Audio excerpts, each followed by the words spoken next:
Good afternoon, everyone, and thank you all for joining us today for what we hope is a game changer for many of you, especially all you new realtors. My name is Justin Young. For those who don't know me, I started with MetroTex back in February as a community relations manager, and as a staff liaison for both the community outreach and diversity committees, I've been able to work with realtors, to put together today's wonderful program. Today, the MetroTex Association of Realtors is hosting Resources for Realtors, featuring speakers from the City of Dallas, the Dallas Area Habitat for Humanity, members of the realtor community, and more. This panel discussion will focus on educating realtors about available programs and resources offered by the City of Dallas and the Dallas Area Habitat for Humanity. They will discuss things like homebuyer education, homebuyer resources, including down payment assistance, availability of funding, and more, which are all vital to assist homebuyers and homeowners of the future. As we continue to advance our mission of providing products and services which help our members succeed, we also hope to provide exciting educational events like this that help realtors bridge the gap between resources and homebuyers. In my personal opinion, I would have to say that this may be a huge part in bridging that gap, the education piece. I've worked previously in the financial services industry and now in real estate, and through both of those fields, I've grown to understand that the resources are there a lot of the time. It's just a matter of the consumers or home buyers knowing where to find them. And that's the whole purpose of this event coming together today. Aside from the resources I just mentioned, both parties will also cover some of their advocacy and policy efforts to address homeownership. The City of Dallas recently received another round of funding October the 1st in the amount of around, I believe, $14 million for their homebuyer initiatives, and are launching a community tour soon to get input from community stakeholders as they look to update the comprehensive housing policy and land use policy. The Dallas Area Habitat for Humanity recently launched its cost of home program, focused on advocating for and providing more affordable housing options. So before we get into it, I'd like to introduce our speakers for today in no particular order. First, we have Eloy Benavidez from Altera Homes. Eloy is a nationally licensed mortgage loan officer with Altera Home Loans. He is an award-winning and industry-leading professional that is passionate about helping his community. His accolades include selection as one of the top loan officers by the National Association of Hispanic Real Estate Professionals, as well as recognition as one of the best mortgage professionals by D Magazine. Eloy is an advocate for home buyers and prides himself on his work ethic and approachability. Next, we have Monty Brown, who's the 2020 president for the Dallas Association of Realtors. Monty Brown is the broker and owner of BSA Realty in the Dallas-Fort Worth area with over 19 years of experience in selling, buying, leasing, REO, and managing residential and commercial real estate. Currently, Monty serves as the president of the Realtors for 2020, which is an equal opportunity and civil rights advocacy organization for African-American real estate professionals, consumers, and communities in Dallas. Monty received his bachelor's degree in accounting from Jackson State University. The main goal for Monty has been to educate buyers and sellers in the process of buying and selling their homes in a volatile real estate market. Carol Holmes is the 2020 president of DayRep WCR. Carol is a licensed realtor with JP and Associates. For Carol, selling real estate is a culmination of years of customer service, developing mortgage curriculum, financial training, motivational speaking, and operating an inspection company for her husband. It is experience in these professions that led her to a career in real estate.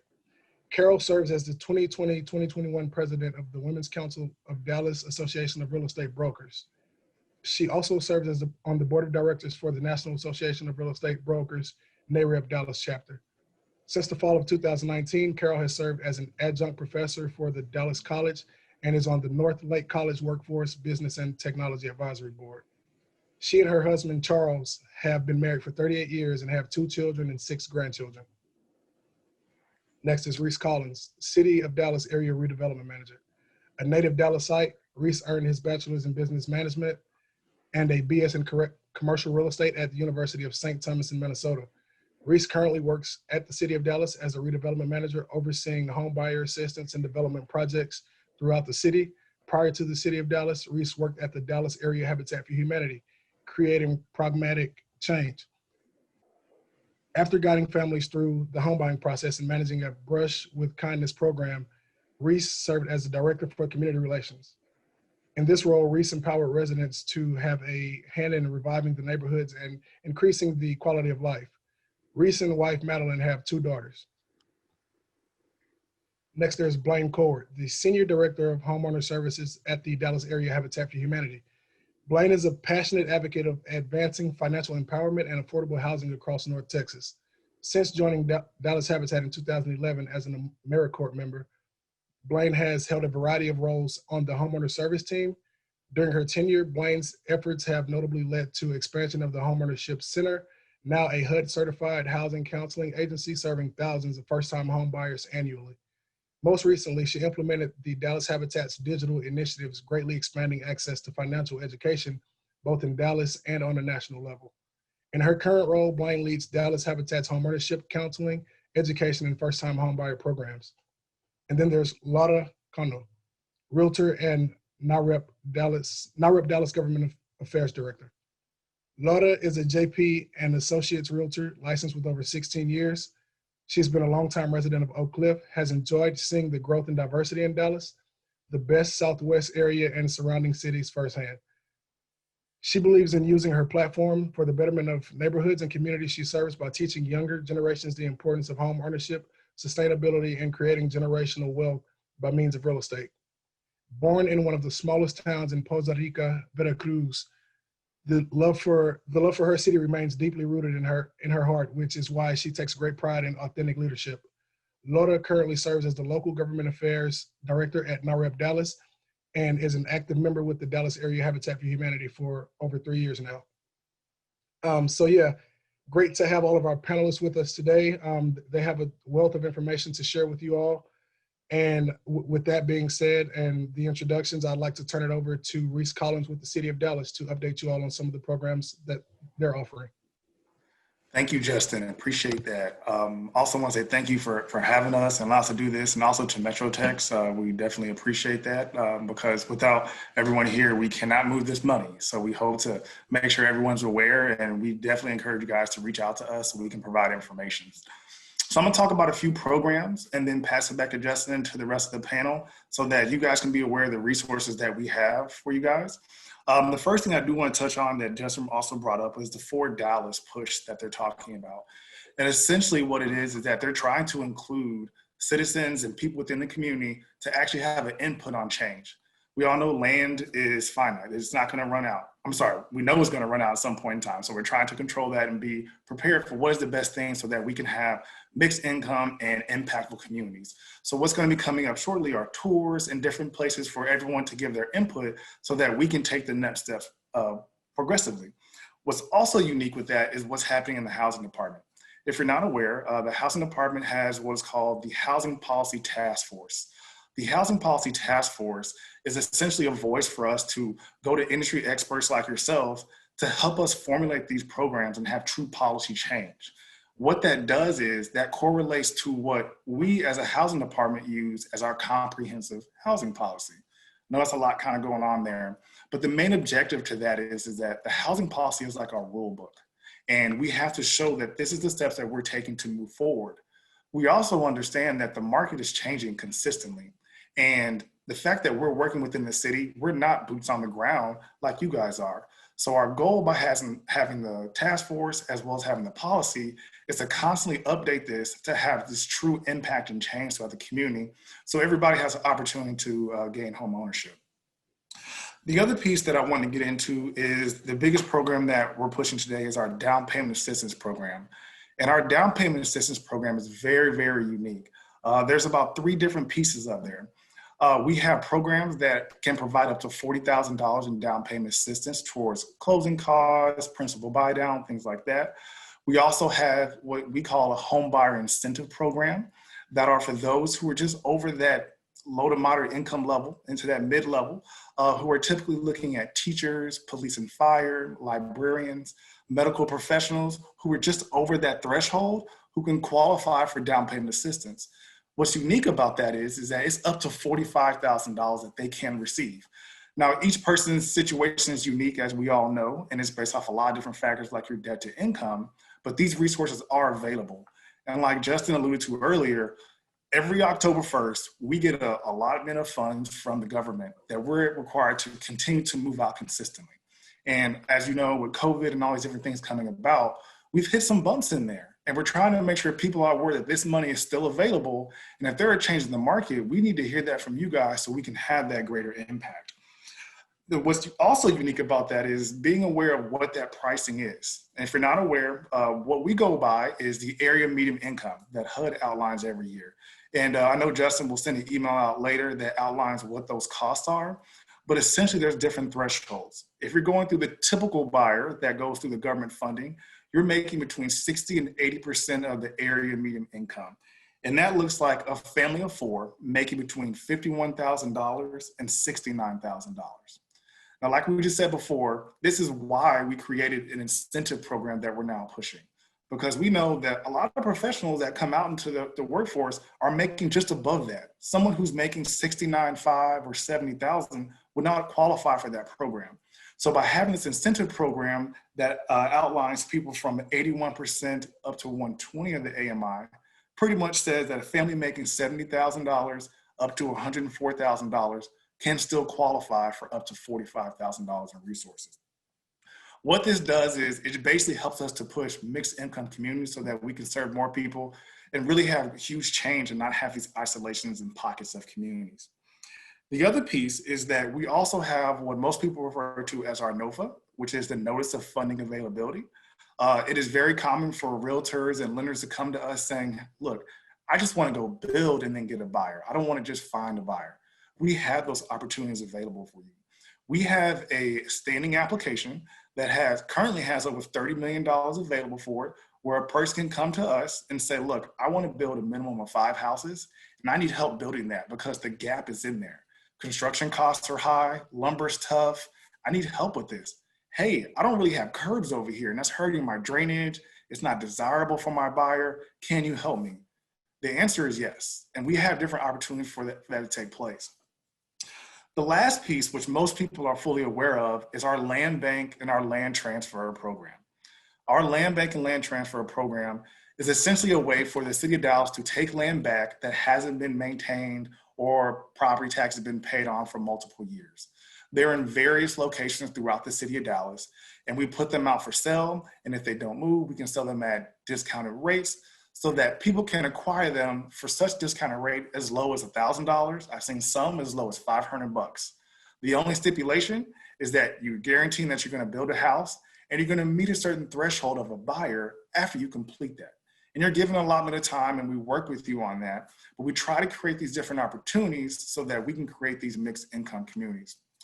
At the end of the day, what we try to tell to everybody, and as well these plans will let you know, is that we need your input. We need you guys to be successful. We're not the boots on the ground, and we're looking to you guys to help us push these programs as well as be aware of what's available. So like I alluded to at the beginning along with Justin, we did receive around $14 million October 1st, but that does not include the money that we weren't able to spend over the past year. There is still money there from previous years. And one thing that we tell people on a consistent basis, we are graded on putting houses on the ground and getting people into homes. So we're trying to make sure you guys are aware of all these opportunities that are there for you. Thanks, Justin. Thank you, Reese. And I'd like to open it up, I guess, for, any of our other panelists. We have a few realtor members and lenders on as well that could possibly speak to, a few of those programs and how they've seen the benefit of those programs in their work. Also, you, Blaine, over at Habitat, if you would like to, jump into any of the programs that you all offer or any success that you've seen in any of your programs. Greetings, Justin. This is Carol. I'll jump in. I can attest to the fact that the Housing Policy Task Force does work. Reese has actually reached out to several of us to get our expertise so that they can understand the things that are working well and the things that need to change. And they are advocates in seeking information from us so that these programs can be successful. So I can attest to that. We've talked to them about some of the changes that we feel are important, critically around a duration of timeframes that it needs to close a deal. We've talked to them about things that are realistic in the industry. two-bedroom properties are just not realistic to be eligible for some of the funding. And so we have really engaged heavily with them in order to help the city understand the reality of what we face. And so I can truly attest to the fact that they have sought our resources and our expertise. And there are some stipulations that have to still be worked through, some education and some things that we're helping Reese to streamline and strengthen. But I do believe that the city is a definite advocate for that change, and that us partnering with Reese just further solidifies what really needs to happen with those programs. So great programs, great opportunities, and I'm just excited about the partnerships that we've been able to form. Thank you. Yeah, Justin, I can follow up with what Carol's saying. We've worked with Reese and the City of Dallas now for about a year now in helping them revamp this product. If you know what Dallas used to offer years ago, this is not it. We're trying to kind of change that mentality of what it was and what it is now. Moved a lot of barriers, making things a little easier for consumers to qualify, more properties that can qualify into that range. As we know, the real estate market's moving. It was not what it was 2 years ago, not what it was last year. So Reese and I talk about this all the time, how to get them into realistic situations that can help them use these benefits. That's what they're for, to help grow Dallas homeownership. And we have this surplus of funds that need to be used, and we need to make sure they're usable. And Reese has put a lot of thought and consideration into this, and we've gone to City Council to ask for these changes, and they've approved a lot of them. So if you know whatever it was in the past, MAP Enterprise, this isn't it. It's a little different, a little more liberal, a little more generous, and not as restrictive. So I encourage you all to kind of look into it more if it's something you're looking into for your home buyers. Thank you. Thank you. Okay, So, go ahead. Yeah, I agree with Carol and Eloy. They have really worked through some of the changes already as far as speeding up the process a little, as far as the closing aspect. That's something that they're really trying to work on, to speed it up from like 45 days down to at least 30 days as far as the closing side of it. Also, the market, they also have started using the land, which some of the realtors have actually started doing some development to help in the process of the shortage of houses in the city. So that has definitely been beneficial. I would like to speak on that really quickly. I think we have, I think MetroTex can probably back me up on this. There's a lot of new agents that are just coming in, and we really need, I guess, map a lot of the, seasoned agents can probably understand where that comes from, right? But as far as the terminology and everything else, I just want to be able to share what that is, because a lot of agents, or the newer agents, they may not know what that is, and they may not be able to, provide this information to their clients, because what we don't know, or what they don't know, right?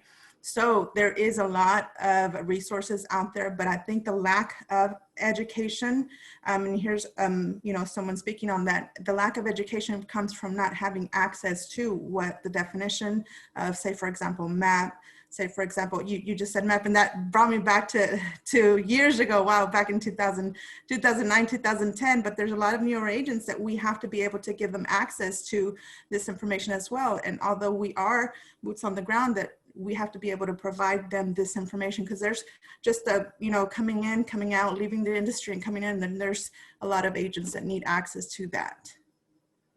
So. Thank you. Thank you. And as it relates to, educating the realtor community on these different programs and projects, I'm almost thinking that it may be necessary to bring in the entire housing policy task force team to, just do the kind of like the same presentation that I've seen here in the past. Back when I started with MetroTex in February, I had the opportunity to attend one of the meetings, and it was extremely informative. I liked the presentation, the slides. They provide a lot of context behind these programs and what they mean and what the goals of those programs are. So yeah, definitely, looking forward to continuing to build this relationship and provide more experiences like this. So I guess this would be a good time to open it up for Blaine. If you want to go over, the different programs and projects that you all are working on over at Dallas Area Habitat. I would love to. Thank you so much, Justin. First of all, I just wanted, I saved my comments for the end because I knew I would be coming on to speak anyway. But first of all, I want to give a major shout out to Reese and his team in the city of Dallas for everything that you all have done and continue to do in formulating and then fine tuning the comprehensive housing policy, you know, particularly with the Housing Policy Task Force, your leadership on that team, Councilman West has been integral in making sure that our communities and our advocates for affordable housing are heard and are a part of this conversation. You know, from a programmatic perspective, Dallas Habitat has been really fortunate to have a really strong relationship with the city and be able to work hand in hand with Reese and his team to make sure that we are maximizing our efforts, both in the nonprofit sector and the government sector, to increase access to affordable housing. We do that through the NOFA program. We do that certainly through the DHAP program. Previous to that, of course, MAP, as was mentioned, and so many others, and really being able to you know, learn from some of the research and data that's being collected from the CHP and being able to put that in action on a programmatic perspective.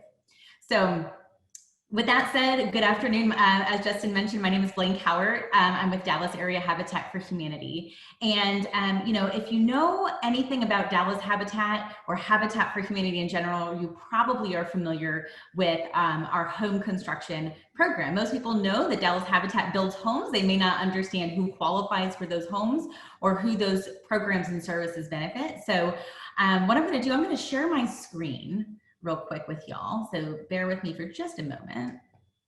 And we are going to run through just a quick presentation today that we've prepared on Dallas Habitat and the programs that we offer. And so hopefully this will provide some clarity on some of the services that we offer at Dallas Habitat. So a little bit about us. Obviously, you know, Dallas Habitat, our legacy is around affordable housing solutions and advocating for more affordable housing across our city and on a national level as well. As Justin mentioned in our intros, Dallas Habitat is a HUD certified housing counseling agency. And what that means is that we provide pre-purchase counseling to over 200 first-time low to moderate income home buyers annually through our housing counseling program at Habitat. In that program, we're working with clients to help them prepare for mortgage readiness. We're working on financial goals, helping them identify any obstacles that might exist in their journey to homeownership. And once they are mortgage ready, helping them to navigate that process in identifying affordable housing solutions in our community. We also offer pre-purchase and post-purchase education.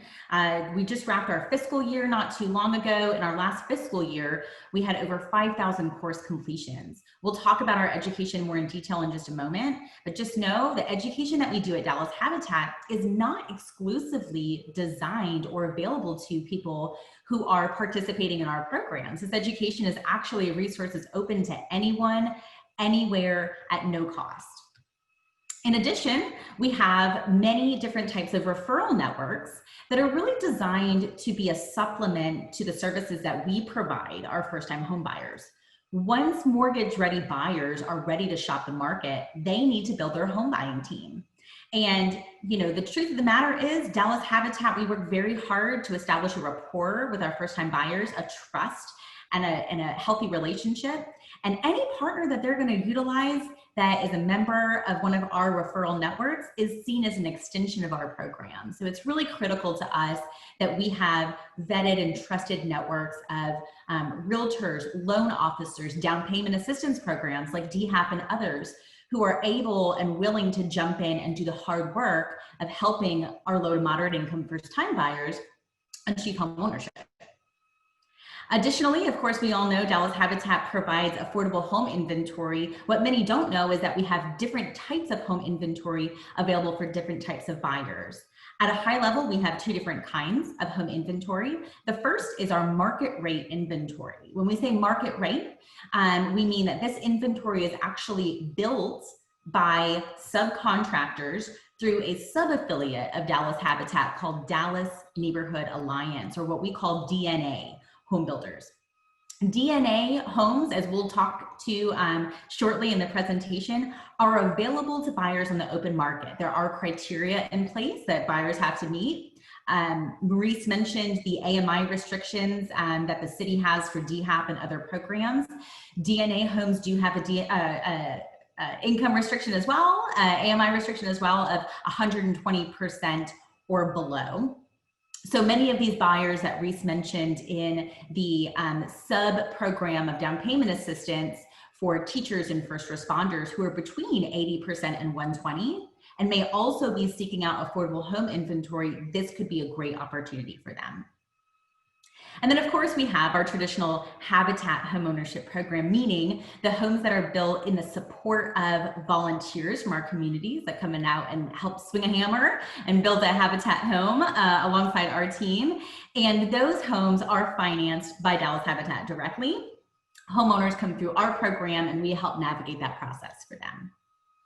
All in, we're talking about roughly about 50 units a year right now that we're building between our two different programs.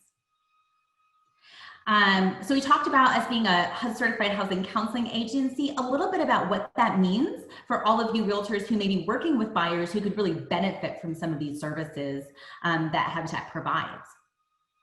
In our program, first-time buyers work one-on-one with a HUD certified counselor until they meet our standards of becoming mortgage ready. Mortgage ready, of course, meaning that they have enough saved in assets, a credit score that will allow them to walk into a lender and get a pre-approval for a mortgage product, stability and income, all of these factors that we know are going to lead to success in the home buying process. We also create a household budget, we review credit, we review financial documentation that ultimately Eloy and other loan officers are going to review in the loan process in determining whether or not we can extend a pre-approval to that buyer.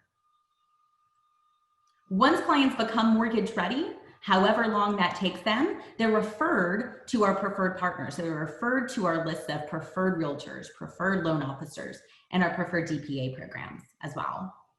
Our counseling program does have a cost. That cost is $125 or $200, depending on whether the applicant is a single applicant or a co-applicant.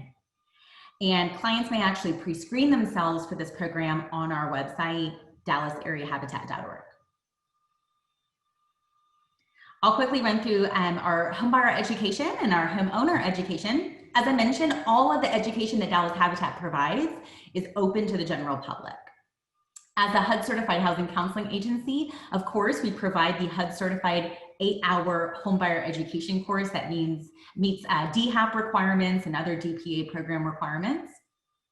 We also offer financial capability classes on topics like budgeting, credit, how to build savings, and homebuyer readiness workshops. So topics like intro to homeownership, what to know if you're considering, maybe renting versus buying, basics of mortgages.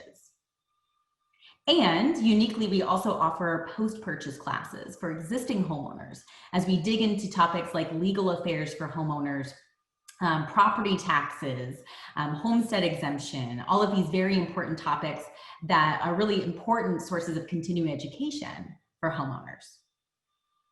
All of our classes at Dallas Habitat are available in English and in Spanish. All of our classes are also offered at no cost, with the one exception of our HUD certified homebuyer education class. And new as of this year, of course, as we are experiencing today on Zoom, all of our classes have gone virtual. We are hosting them all live on Zoom. They are also recorded and available on demand. I do want to touch quickly, of course, we have so many realtors that are tuned in today, specifically about our preferred realtor network at Dallas Habitat.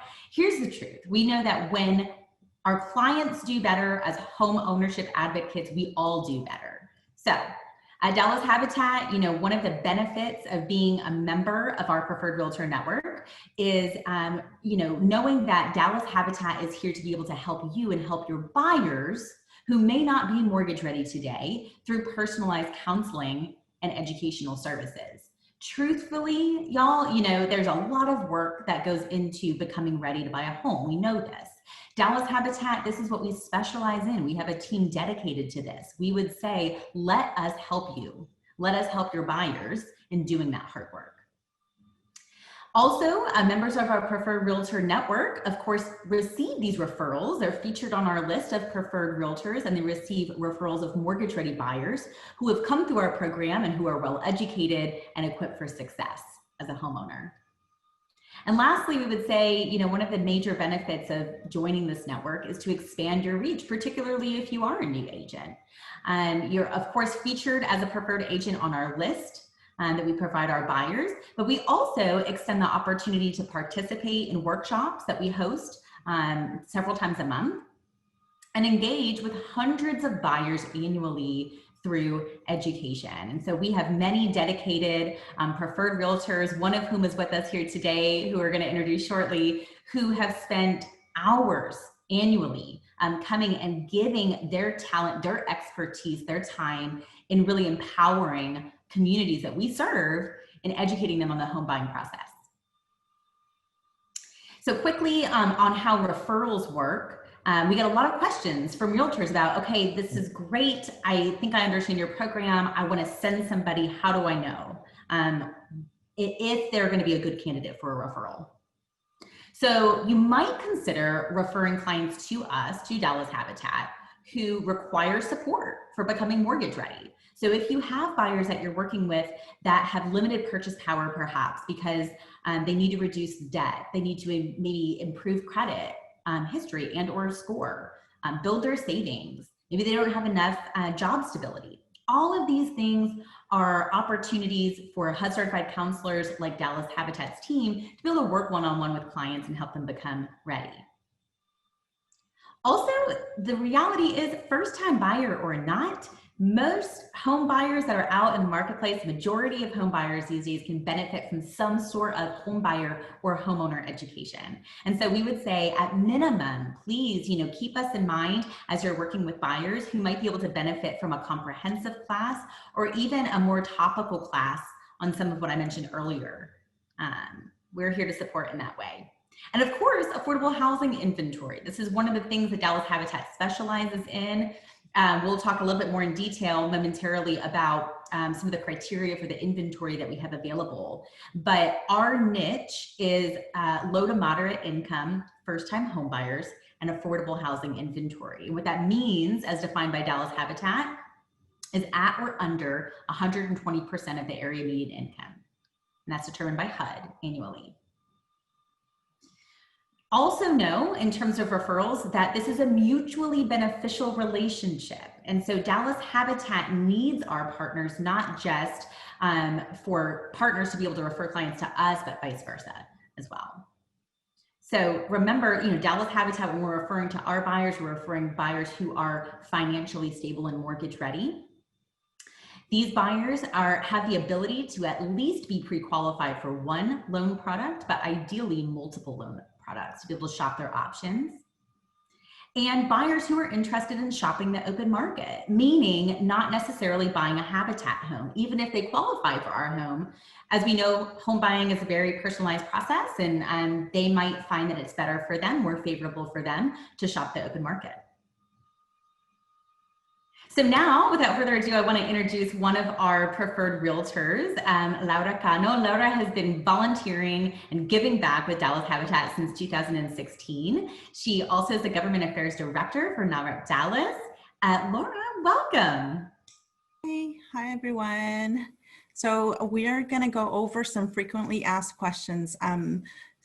Since I've been with Habitat for Humanity here at Dallas, volunteering with them, I've gotten the opportunity to not only give back just by educating home buyers, as you know, education, right, or lack of education here, there's a stigma around just what is Habitat? Who are the builders? Is it, you know, do we just, are these homes built by volunteers? So a lot of the frequently asked questions, we've kind of compiled them together.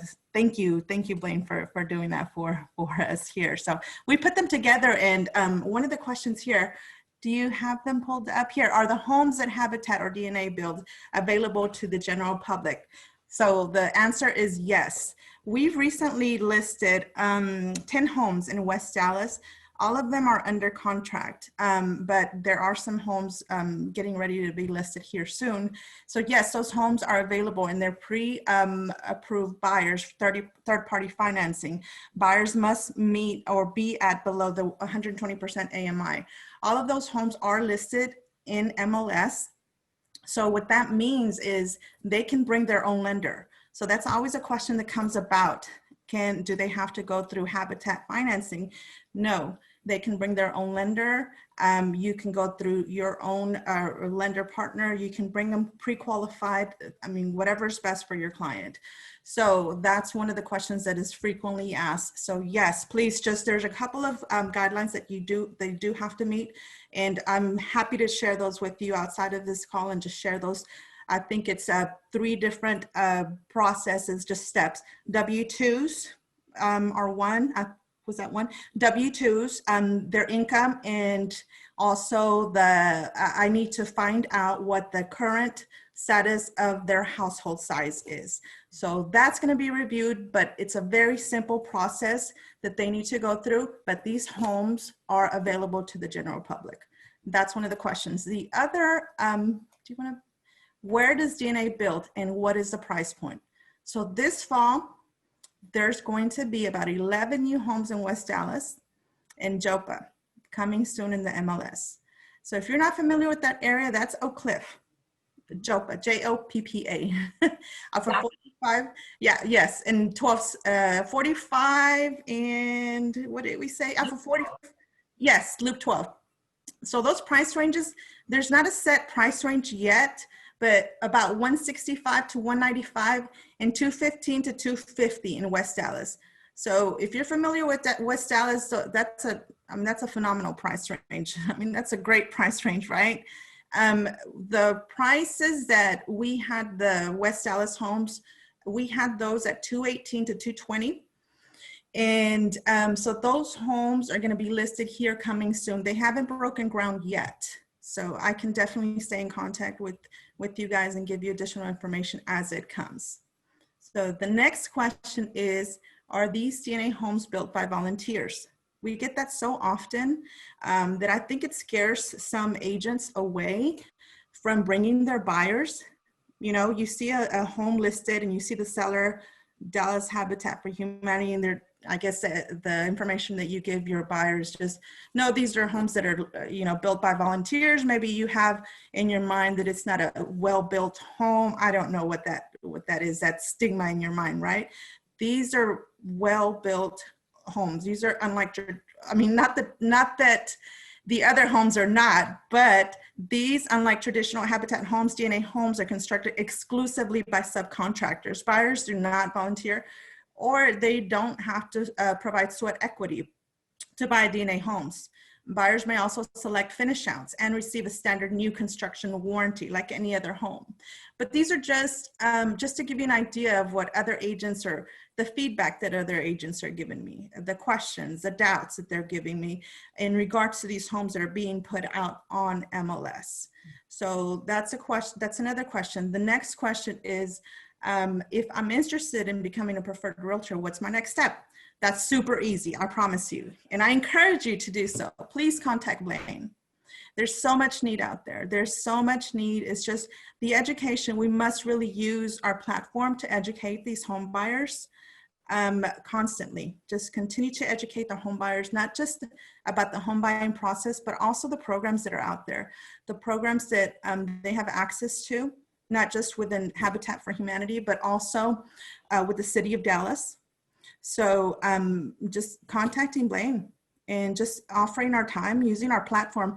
I think that's the most empowering thing to do, using our platform to educate each other and other home buyers and just creating wealth within our communities.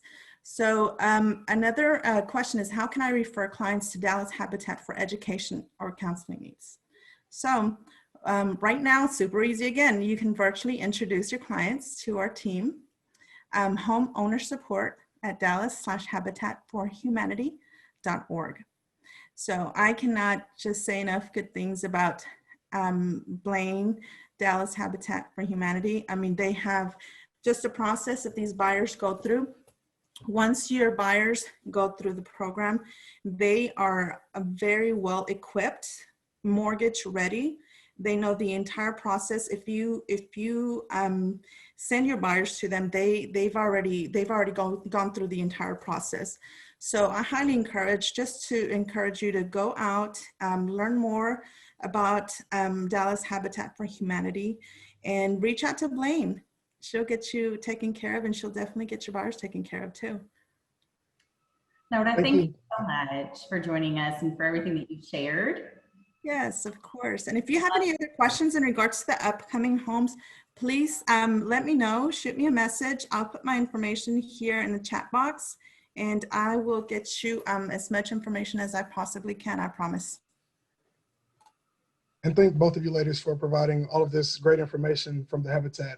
We talked about this a little bit yesterday on how important it is to bring these resources together. We understand that, you know, each of us, the City of Dallas, the Dallas Area Habitat, and the MetroTex Association of Realtors, we can all only do so much. And some of the services that we provide may not be the same as what the Habitat provides or the City of Dallas. So it's important that, you know, as we continue to advance our mission to increase home ownership, that we get the players in the, you know, all of the players in the same room and have these types of conversations and educate the realtors on these types of programs. So yeah, that being said, we did have a few questions that came in prior to that we'd like to ask the panelists. So, and I also believe that we're receiving other questions from the chat, but we'll get into these first. So one of the questions we have is for, I guess, any of the down payment assistance programs, are the funds required to be paid back by the buyer? Okay, I'll jump in. Reese Collins with the City of Dallas. That's a yes and a no. The answer is basically it's prorated. So if a person is receiving $40,000 in down payment assistance, it's forgivable over 5 years. It can be, if you're getting more than that in unique situations, it can be forgivable over 10 years. And it just depends on what that person's receiving, and that will be determined, and all that stuff is outlined up front. And the reason for that is based solely to ensure that that property isn't being used to be flipped so they can gain some type of profit. We want to make sure that the resources are being used appropriately. That is the only reason why it's in there. We don't want the money back, but we have to have those measures in place. That's it. So from our perspective at Dallas Habitat, again, with DNA homes, there's no sort of financial assistance, you know, as kind of baked in to that part of our program. Although it can be obviously accessible to these buyers that Reese mentioned who are receiving DPA through DHAP or other programs. In the traditional Habitat program, however, meaning the homes that we build in partnership with volunteers, buyers who purchase those homes qualify for two different types of subsidy through Dallas Habitat directly. They qualify for a flat $8,000 in down payment assistance.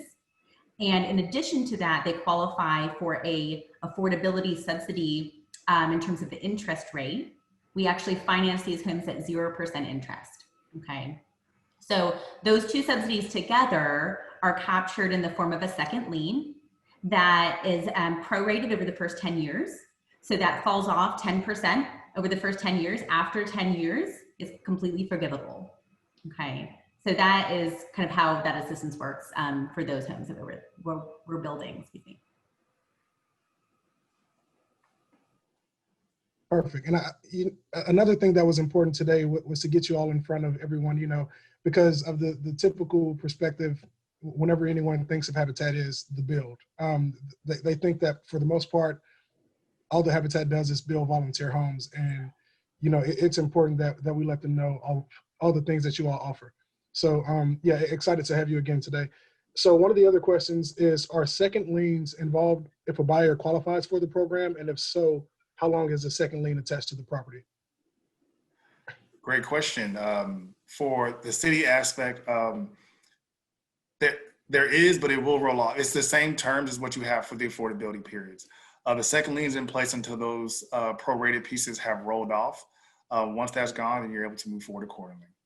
So the city does take a second position. They will not take third position though. Perfect. Any context on that one from you, Blaine? Yeah, so okay. Like I was mentioning, you know, for our second liens at Habitat, we're just recapturing that interest rate subsidy at 0% and the DPA. So those will fall off over 10 years. The one thing I will say is that occasionally beyond the restrictions in terms of the second lien, depending on the lot of land that we build the home on, this is something that we work closely with the city and Reese's team with.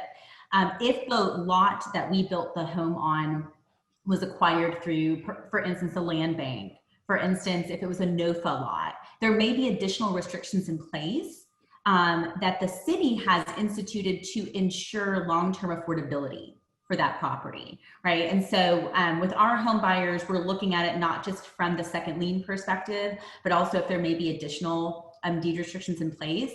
And then quite certainly, many of our buyers, and we may get to this later, Justin, but many of our buyers at Habitat do stack other forms of assistance that are out there, DHAP being one of these forms of assistance. So if there are deed restrictions in place because of any of those sorts of funding, you know, we're going to review all of that with buyers beforehand. Gotcha, perfect. And yeah, that actually was a great entry into the next question was, are there any particular areas of consideration for these programs? And does the program allow for the lender to stack more than one DPA program?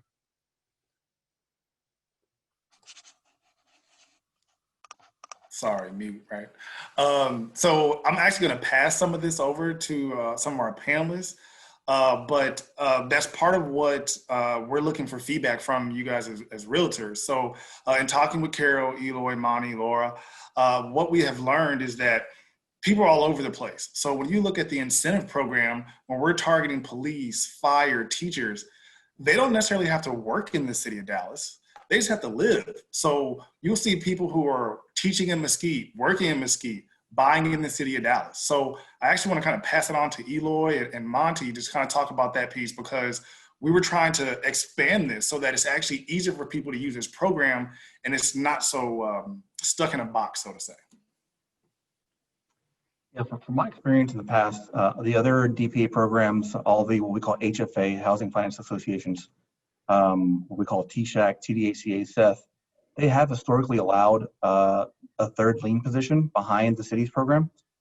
Given the changes with our current situation, I'd like to confirm that before we start getting too far ahead on that. So if anyone has questions on that, I'm actually sending out emails right now to all three associations to confirm that they'll take third lien position behind the city's map. But based on past experience, I would say yes.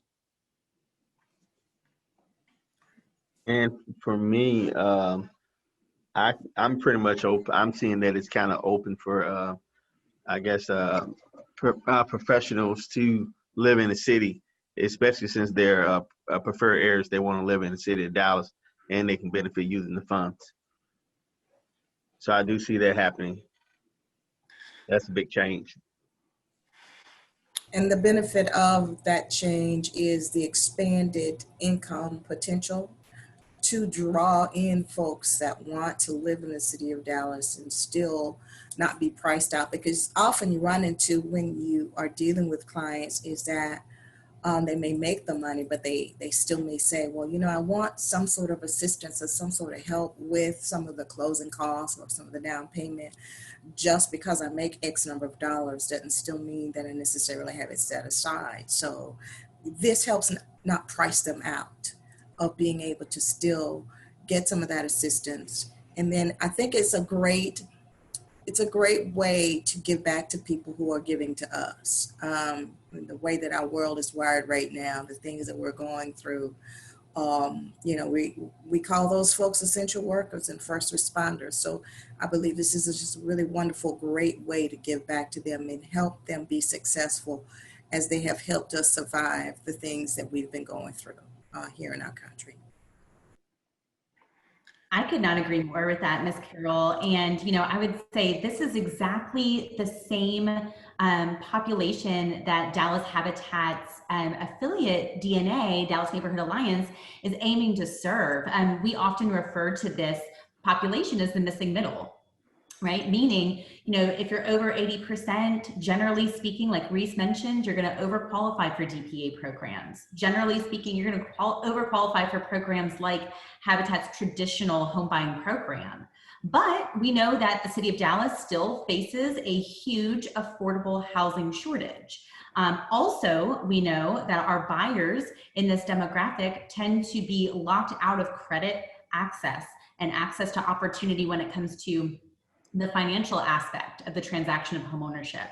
So really, I think it's so important that now, you know, some of our programs like this part of the DHAP program are expanding to serve this population and to keep these workers in the city of Dallas.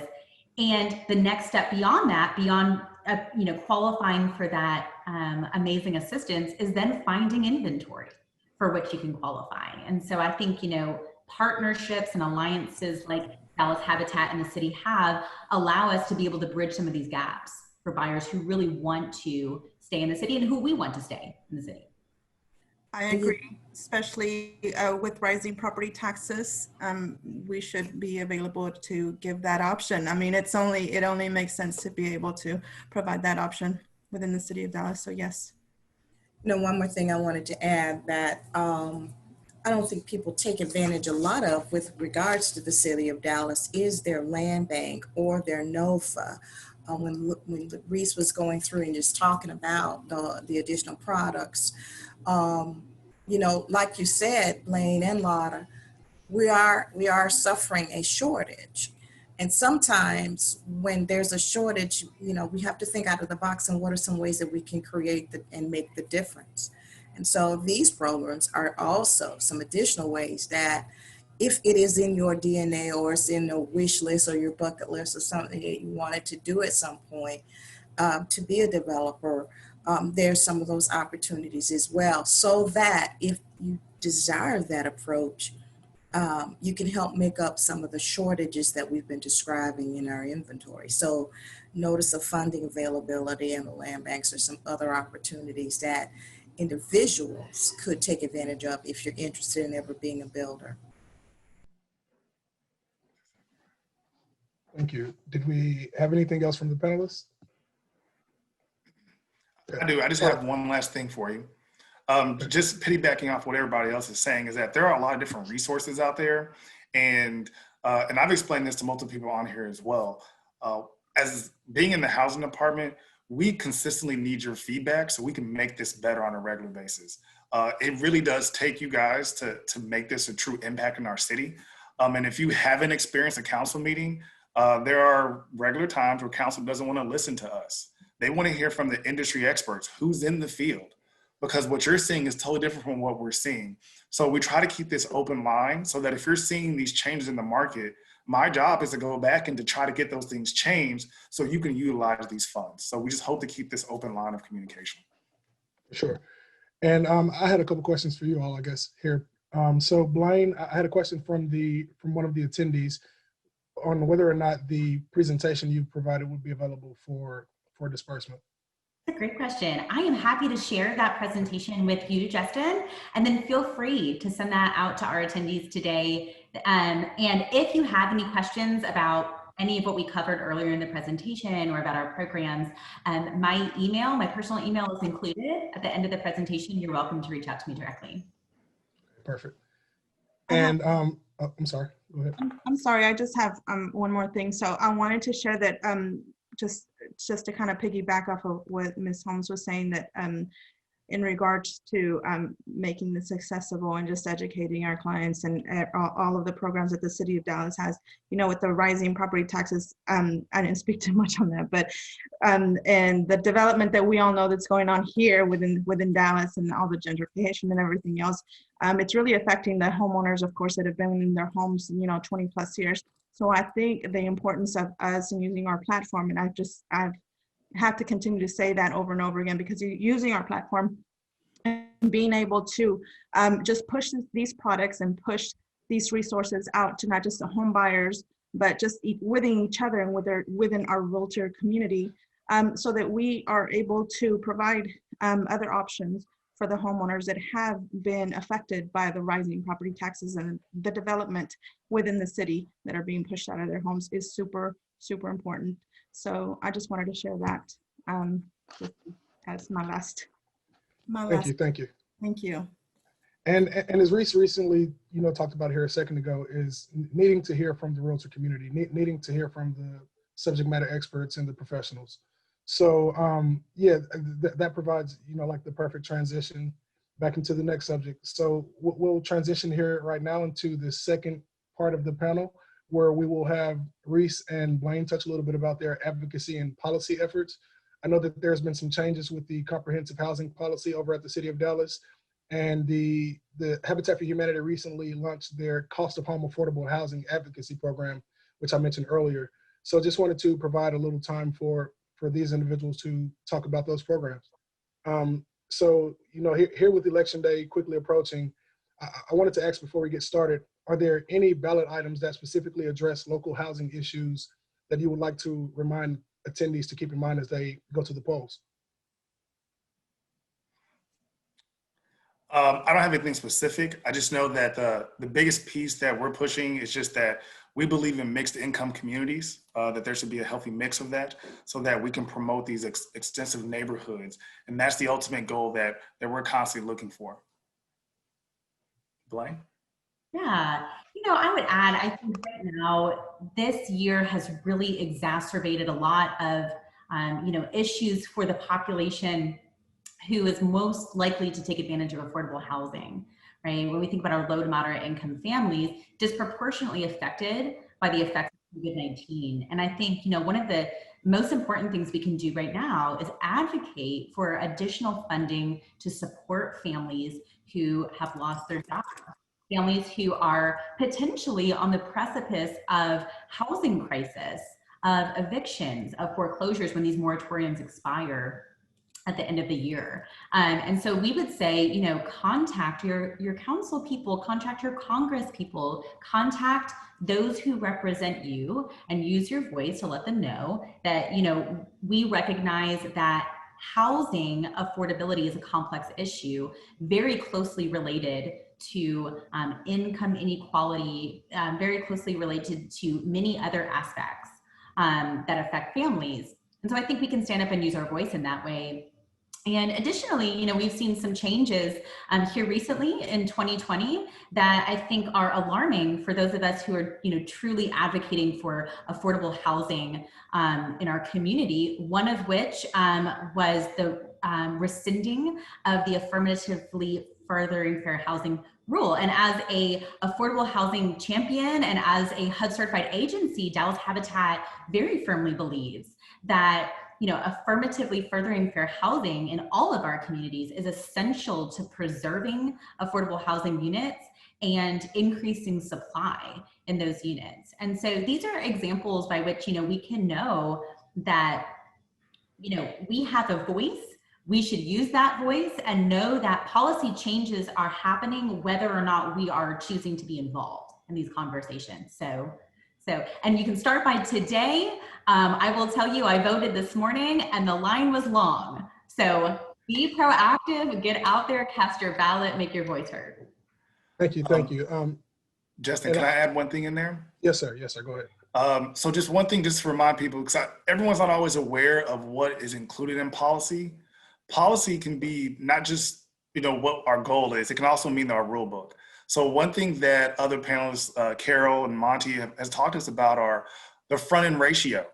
There's been a lot of conversation about when we're talking about debt to income, how a lot of buyers just have this student loan debt. And that was a key piece in us talking about how do we adjust that number? Our front end ratio used to only just be specifically at 32%. Now we've created a range so that it's a lot easier for you to identify a buyer that can fit within the guidelines of what the government is putting in place. So kind of keep that in mind. The back end ratio was at 45%. We are getting pushed for 50. We're trying to make that case. But again, that comes back to you guys, and you see a wide variety of buyers and how they fit in. We look to you for that.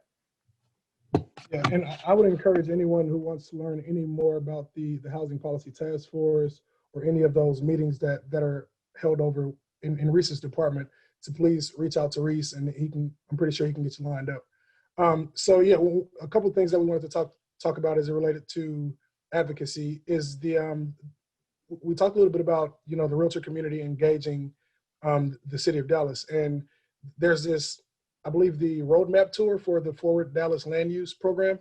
We briefly talked about it, and I know that your department doesn't directly deal with that, Reese. So I was just wondering if you might be able to provide some insight on what that is and when that may start, and possibly what the goal of that program is. So yes, my department director does not do that. That is our planning and urban design, but we do work with them on that piece. I encourage people to reach out to me so that I can help provide that information.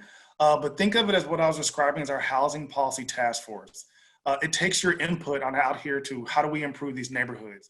If you've heard Laura and Blaine talk about the Joppy community, that's a community that doesn't have many curbs.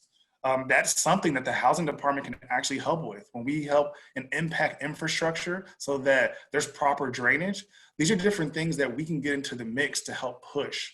But that starts with that Forward Dallas piece. What is the issue in that particular community, and how do we take steps to get there to improve that? You hear things about internet access, you hear things about proper lighting. All these different things do fall within that realm. But again, it starts with you guys as realtors and lenders to help us take those steps. Thank you.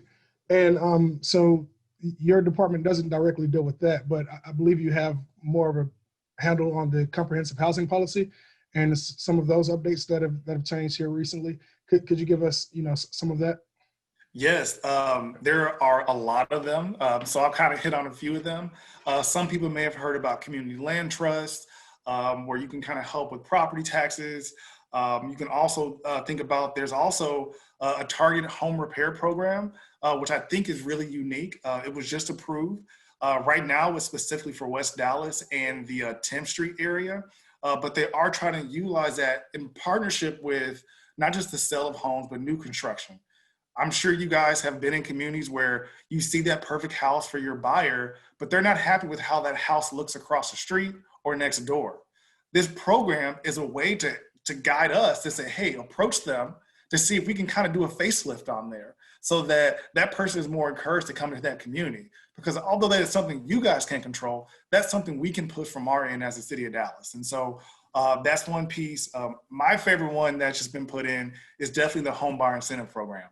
I'm so excited about that because starting salaries for so many of our working professionals is over the threshold to get any type of assistance. And the fact that a person who is coming in and their starting salary in the high 50s, high 60s can easily come to us and say, okay, I'm trying to get some guidance and some type of down payment so that I can become a homeowner. So that's one thing that I just really want to push on with you guys. Thank you. Blaine, so I guess next we can jump a little bit into the cost of home advocacy program. Could you tell us a little bit about that program, what the focus is, possibly how long that campaign will last, and what the goal of that campaign is? Absolutely, I'd love to. So Habitat for Humanity is incredibly excited about the Cost of Home campaign. This is a campaign that was launched last year in 2019. It is a 5-year strategic campaign that's being launched on a national level. So not just exclusively here in Dallas. From a context perspective of why this matters, I think everything we've discussed today really speaks to the need for real policy change when it comes to affordable housing.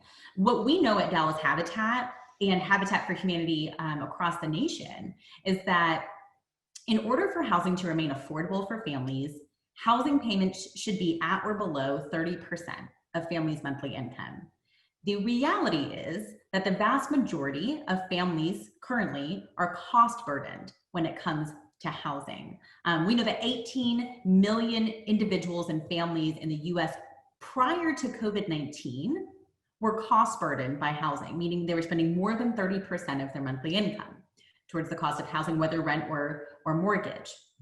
And then COVID-19 hit, right? And then on a national level, we had over 40,000 families that qualify, or that applied for unemployment, right? We have huge financial ramifications for our economy and for families who are already on the verge. And so what Cost of Home has done since its launch in 2019 and has repositioned itself to do in the wake of COVID-19 is ensure that families have access to affordable housing solutions in their community. And so we do this, the policies, the 4 core policies that we're really focusing on to enact this campaign are supply and preservation of affordable housing units. This is a little bit of what Reese was just speaking to in terms of families who are already rooted in communities and who have invested many years, sometimes decades, living in a community that has become disinvested. And this is not by accident. This is through intentional policies that have been done for decades in our city and in others. And we have to be just as intentional in how we reverse the policies that were put into place, like redlining and other discriminatory housing practices.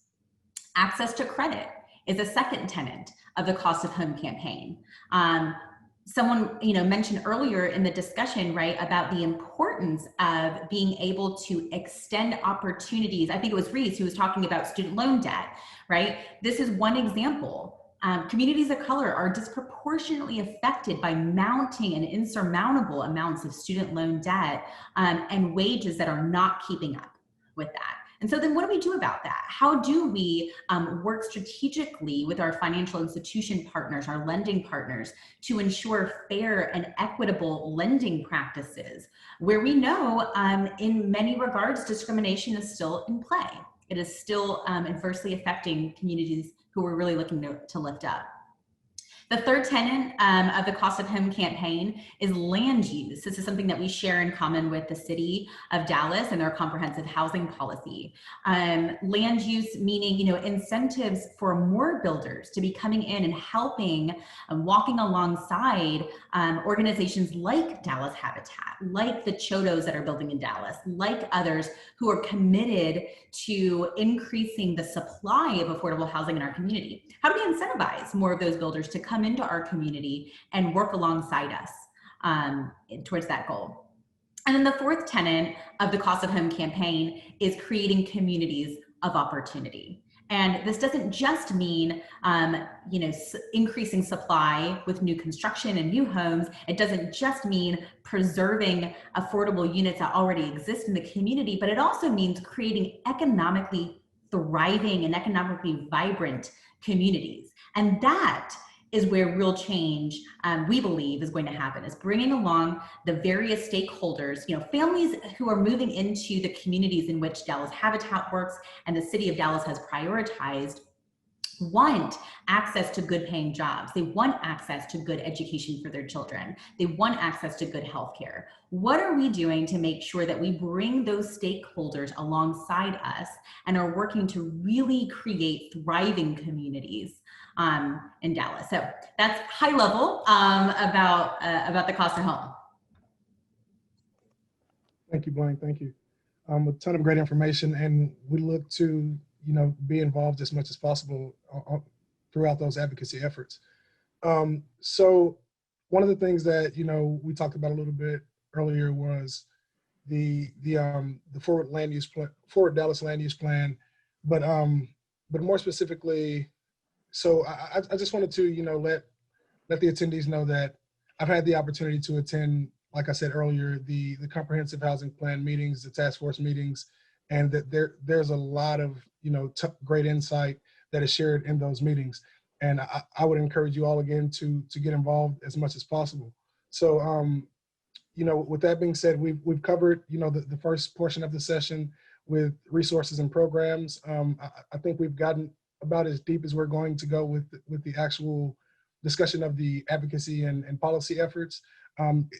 It could get into the weeds and take a lot longer, to actually dig down. So we'll keep it pretty high level today. And as far as it relates to planning anything here in the near future with the Habitat in the city of Dallas, we look forward to working with you all. So yeah, for me, I'm pretty much, that does it for me. So I'll let you all know on behalf of MetroTex and the Community Outreach and Diversity Committees, we really appreciate you all for joining us today. We really appreciate our panelists as well. It was a pleasure to have you all bless the realtor community with this wealth of information. And to the realtors, we will continue to foster and develop relationships that support programming of events that get realtors fired up about serving the next generation of home buyers. So that being said, I really appreciate you all for joining us today, for helping me set this up. I appreciate the committees for letting me lead this project and get everyone together. Before we get out of here, we've asked earlier in the chat if anyone have any questions that they please submit them. So I'll take a second to scroll back through to see if anyone has anything before we wrap up, and we can conclude. Justin, I actually got a text that I wanted to kind of pass on, Okay. and this is for the other panelists. This is a that are live on here. update. So Live update? it was just a random text, I guess so, right? This is for Monty, Laura, Carol, Eloy. One of the questions was around just giving a quick overview of the process of trying to work with the city. Obviously I'm biased because I am the city. So if you guys could try to just give like a little bit of an overview of just what it is. Now, I do say we know it's not perfect by any means whatsoever, but please know there are open arms and open doors here. So I'll just pass it on to you guys for any type of input. I would say resource. I would say just relationship. That can make the transaction a lot easier. Just having a relationship with you, as well as Laura, as well as Bland, can make the transaction a lot easier than just going in there alone. So it's the point of just being involved. It's more that makes that's what real estate is really about. And most realtors don't go that extra mile to go to events, to go to the city to establish those relationships. Because I know if something goes wrong, I can give you a call because of the relationship we have. And I know my transaction can actually get pushed through a lot easier. I would say ask questions.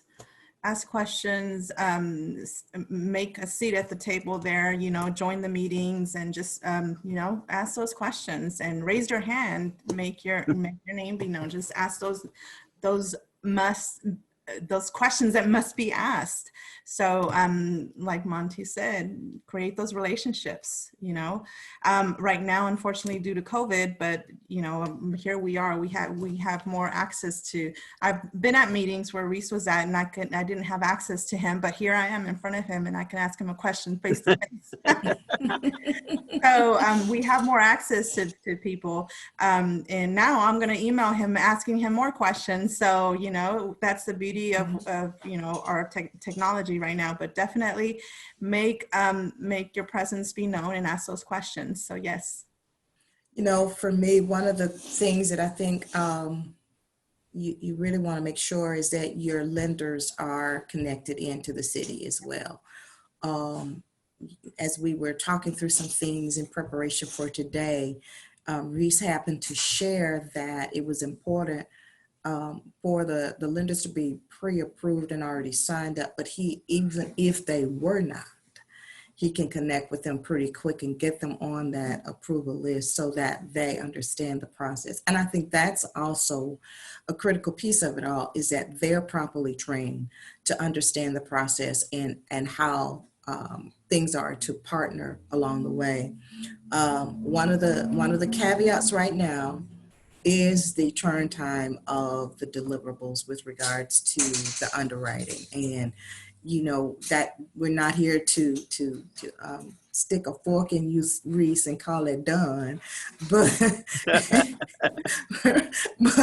but we know that's what we're working on, and we've had many conversations around that. And so one thing I love about the relationship that we are forming with him is he listens and he gets it and he understands that.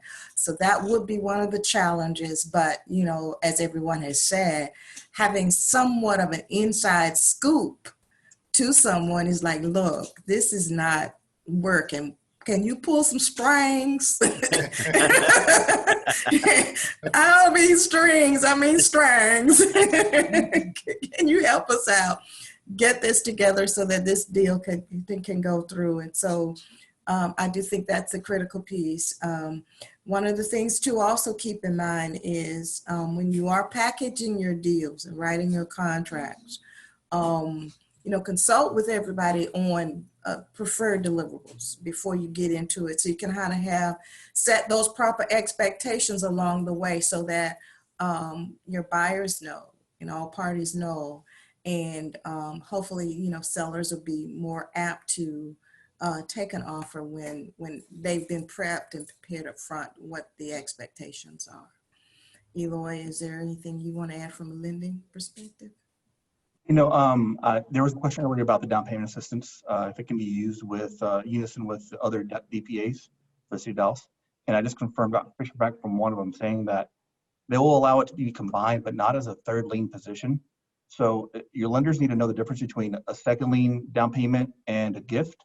So essentially you'd have to do a loan with the city's second lien program, and then the other program, which would be SES, TSHAC, TDHCA, would give you a gift, not a third lien. So there's just a classification difference there, but technically it is allowed. HFA does allow it, just not three liens. It would be first lien mortgage, second lien Dallas, third position would be a gift. So it's important that your lenders know how to differentiate those in their running findings and getting approvals. Thank you. I believe we have a question from Camille White. I'll unmute you.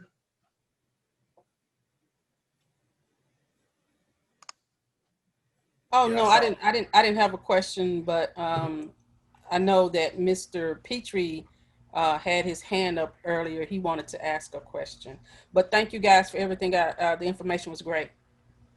Thank you. Thank you. Is Mr. Petrie still here or still around? Yes. Yes. Okay. There he is. Oh yeah, there he is. Greetings. I'd like to say great program. I see that it was recorded, so hopefully we'll be able to have access to it to share with our members in the Dallas-Fort Worth area so that they too can come over and help sell some properties in the Dallas market for you guys. Bill is regional for NARAP Dallas. I mean NARAP. So he is our regional president. Yeah, I'm regional vice president, and I cover Texas, Louisiana, Mississippi, and New Mexico. We don't have a chapter in New Mexico yet, but we're working on it. So thank you for joining us today. Yeah, I mean, excellent program. I really appreciate all the insight that you have, and I love the programs that I'm learning about there in the Dallas market. So I might come up there and bring my company up there as well and join you guys. He's in Houston. Yeah. I like that incentive program that Reese was talking about to expand your market that way, to include them. Now, was there 40,000 for the under the 60 to 80 and 45 for the 81 to 120, or vice versa? You're exactly right. There was one piece in there that we talk about internally that if they're in the 60 to 80 range, it is 40.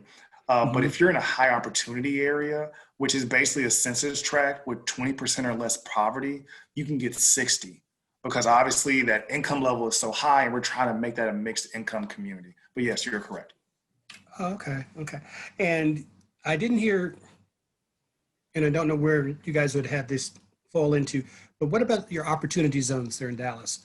Is there any NAFA funds that are being available for developing in those areas? 100% yes. Okay. You're spot on. So for those who aren't aware, the best way to describe it is if you're working in certain areas, if it's an opportunity zone, our NOFA funds are open to anywhere within the city of Dallas. We currently have $30 million available. The best way to look at it is similar to down payment assistance. It's gap financing. So developers who are coming in who want to build and then sell these homes, if there's a gap when you need to build, we can help cover that gap. If there's a gap with you identifying a buyer that can afford your product because of those challenges, we can help with that piece as well. The only catch to that is that you have to make sure that you come in with some type of equity, and you have to build a minimum of 5 houses. We won't do it for some random one-off. If you want a random one-off, that's our land bank program. Okay, thank you. Welcome.